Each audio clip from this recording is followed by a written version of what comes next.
A.G. Torres, thank you so much for your time today. So when you first took office, you mentioned that CYFD was a top priority for you. Why were they such a priority?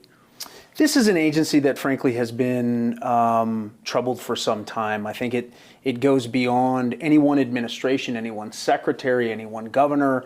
I started off as a child abuse prosecutor, and I recognized pretty early in my career that something was wrong. We were in cases where we would be pursuing criminal charges against parents for not minor allegations of child abuse, but very serious allegations of child abuse.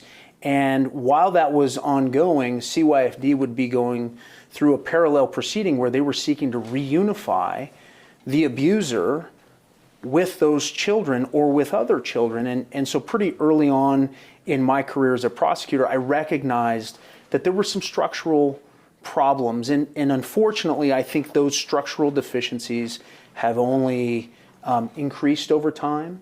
And from my perspective, the focus that we need to have in this office is on advocating on behalf of people that can't advocate for themselves and the most vulnerable population in terms of our obligation to provide a voice is abused and neglected children who rely on states and rely on adults and state agencies to step forward and protect them. And sadly, we're just not getting that job done. So as a child abuse lawyer, you were able to see problems pretty early on with the agency. Well, as a frontline prosecutor and then as district attorney, we saw over and over again these cultural problems, these structural deficiencies with how our child protective services system and frankly the entire framework for dealing with vulnerable children just needed to be updated. It needed to be strengthened.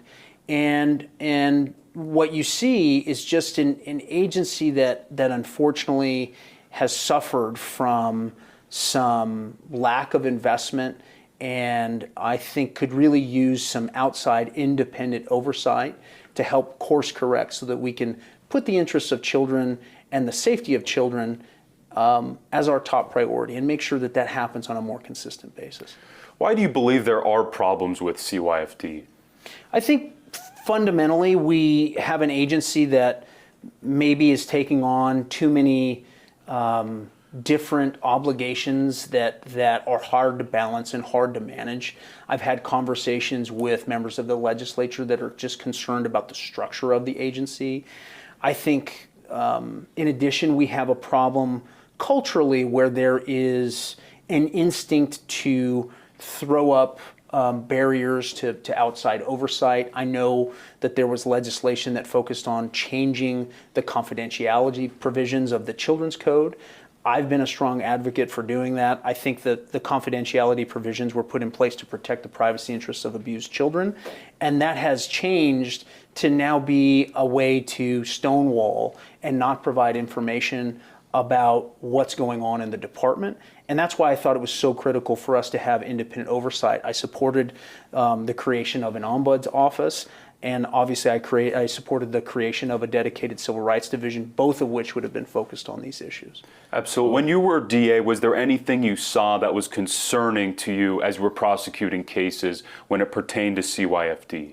Well, the primary issue that we would see would be referrals from law enforcement about very serious and dangerous situations that led to parents or guardians being charged with child abuse, and at the same time an agency that seemed unaware of the severity, or at least less concerned than my prosecutors and police officers were about the safety of children. And I understand that they operate under a different legal framework and they have different sort of legal parameters that they're supposed to go through in terms of removing a child from the home. But there just seems to be a big disconnect between moments where prosecutors and police officers felt that a child would be in danger and people inside CYFD not recognizing that same level of danger. But it's not just child abuse and neglect.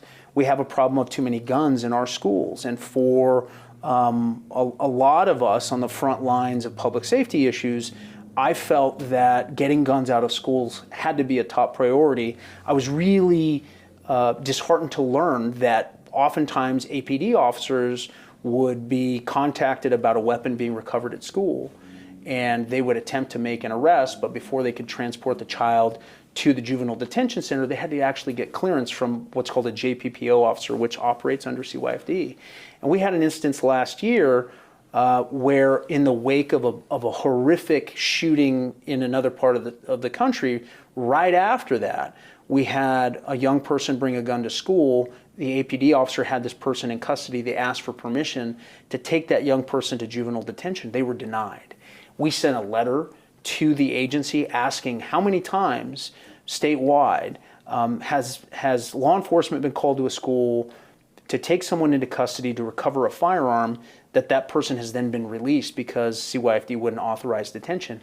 We didn't get any response. And that's the kind of issue that brings a lot of concern for us, because in an instance where you have a young person bringing a firearm to school, if they're taken into custody and then released, we have no way of knowing if they're going to go back to the home, pick up another gun, and come back to school. And that's just another example of, I think, a bureaucratic system that needs an overhaul. It needs a fresh perspective, and that's what we're going to try and do inside this office. I mean, when we hear some of these things, like the example you just gave, it almost seems unbelievable that that's allowed to happen. Why? Well, again, I think we have for too long ignored these structural problems. We need to take a step back and look with fresh eyes at our legal framework, the investments that we're making in these systems, the kinds of training protocols that we have in place, and whether or not there's adequate staffing levels, adequate training, and adequate procedures to make sure that the interests and safety of children is the top priority. I know that the governor has issued an executive order. I hope that order has some meaningful structural impact. I know there's an interim secretary, and I hope that once they settle on new leadership in that agency, that we can engage in a productive conversation along those lines. But what I can tell you is that this office is going to be looking very closely at specific cases and whether or not the missteps in those cases are actually examples of larger structural deficiencies that have to be addressed. If not through legislation, then perhaps through litigation. Explain what you wanted to accomplish this last legislative session. Well, we have in the office inherent authority to protect the public interest. And as I've already articulated, I think that the one thing that unites New Mexicans across the ideological spectrum, no matter if you're living in a rural community or in one of our larger cities, the safety and well-being of children is something that everyone is concerned about and everyone agrees should be a top priority. I wanted the creation of an explicit civil rights division that would have given us new investigative tools and clear authorization to advocate on behalf of people who had been discriminated against, people who had been harmed or disenfranchised in some way by government action, but specifically focusing in on kids, focusing in on children who had been left aside and not adequately cared for by the adults that they should be looking to for protection.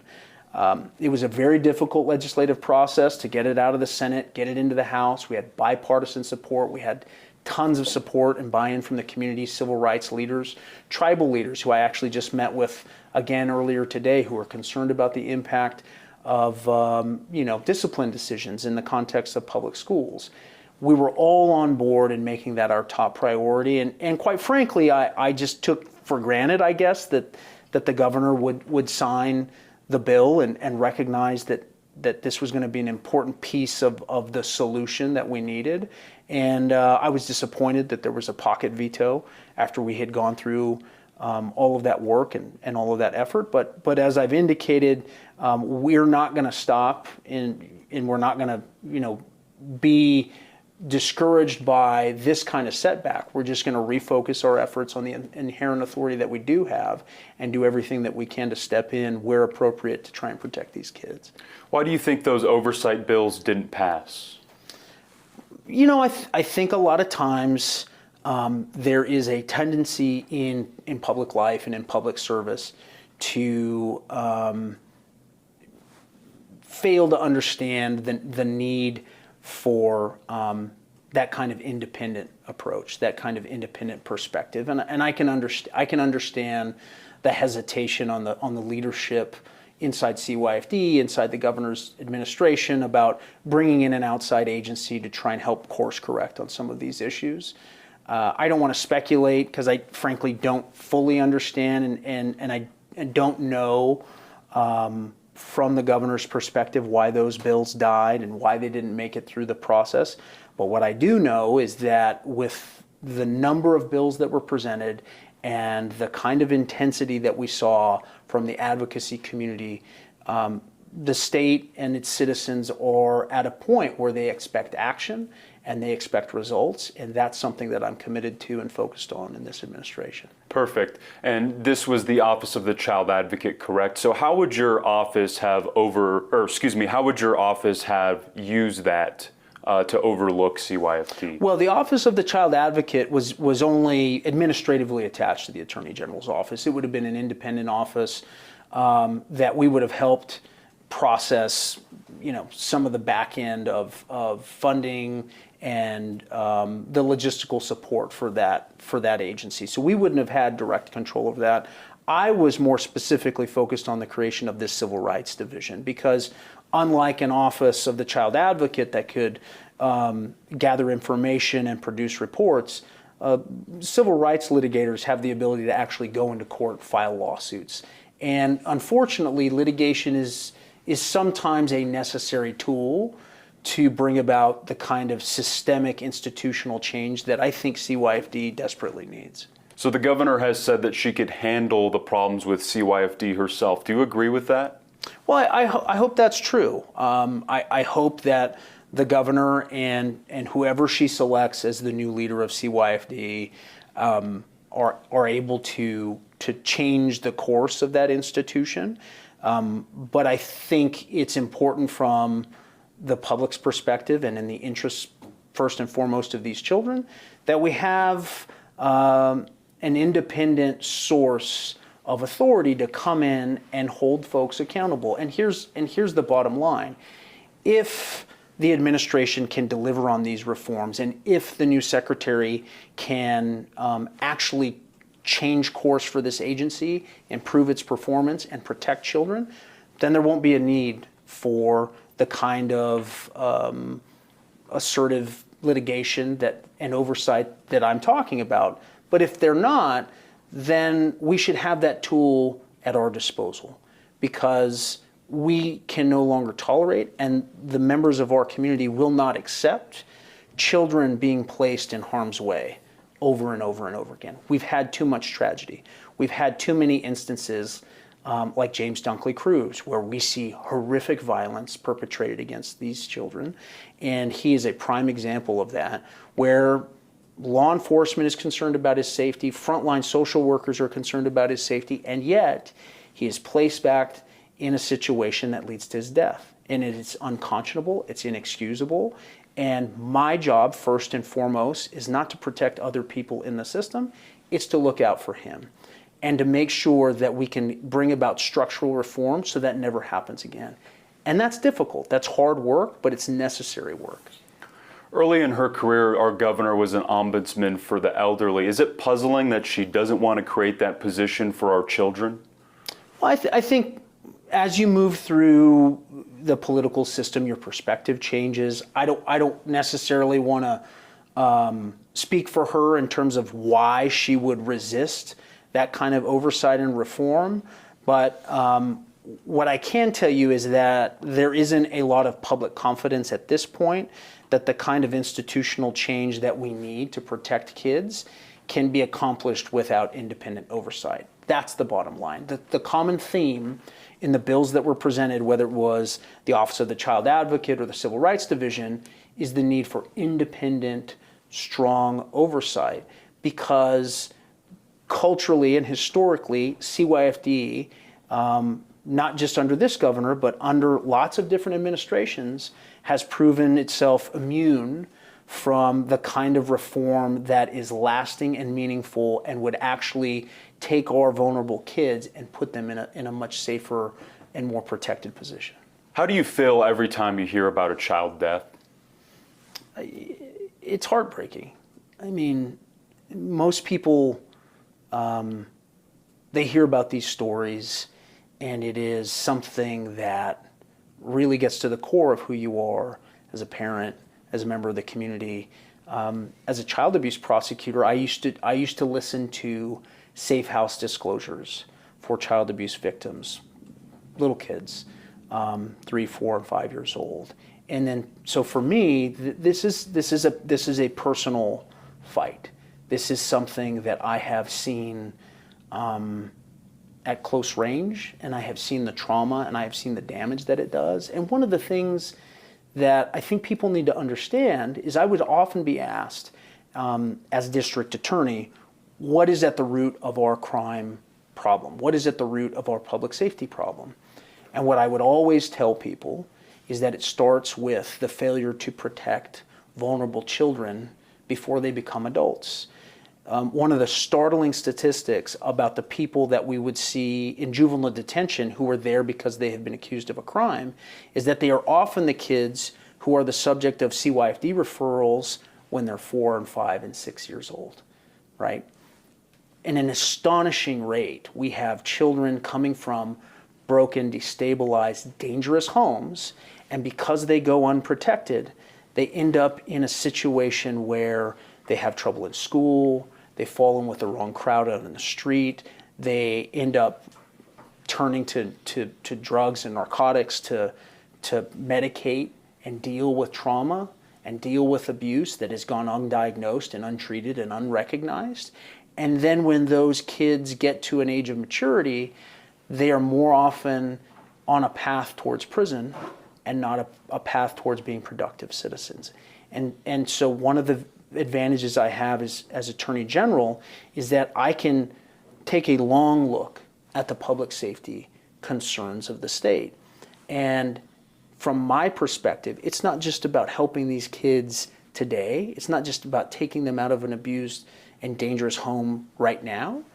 It's about getting them in a position where they are safe and cared for and loved so that they don't end up on the streets or addicted or tragically abusing another generation of kids in the future. And that story plays itself out again and again and again in the criminal justice system. So it isn't just about averting today's tragedy, it's about averting generational harm and generational trauma and generational violence. And that's the perspective that we need to have.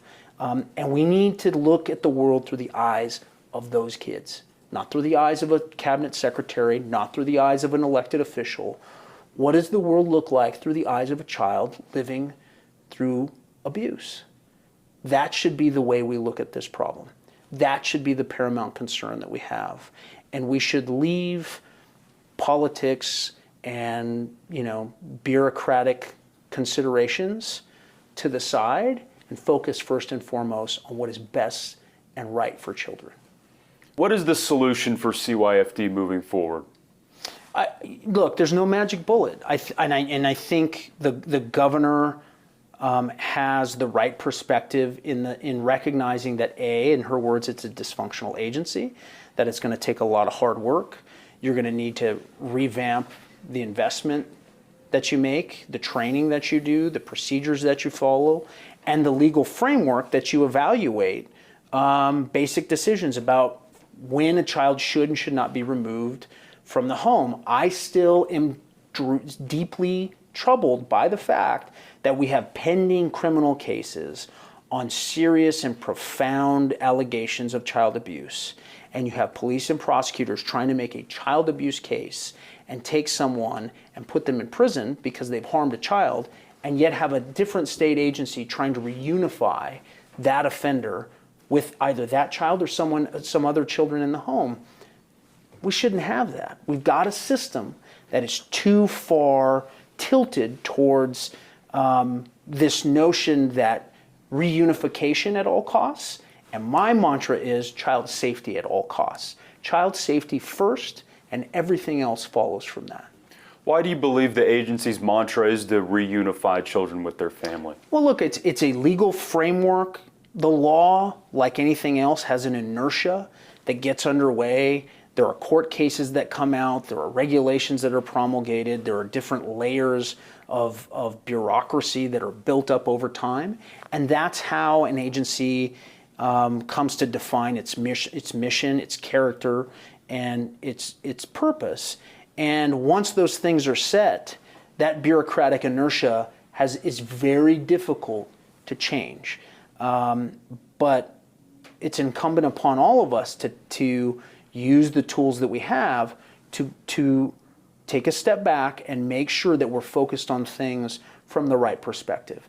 And I think that if we started looking at the world from the point of view of an abused child, we wouldn't be making these decisions. We wouldn't be trying to justify or rationalize decisions that we make that are obviously placing children in harm's way. We would look at it differently. But that's a difficult thing to do. It's particularly challenging in government because there's just a lot of history and culture that's built into these bureaucracies. It takes time to change that, which is why I fundamentally believe that you have to have an internal change agent, but you also have to have an external force. If you don't have an external force pushing on that agency, you're not going to have the change that you need.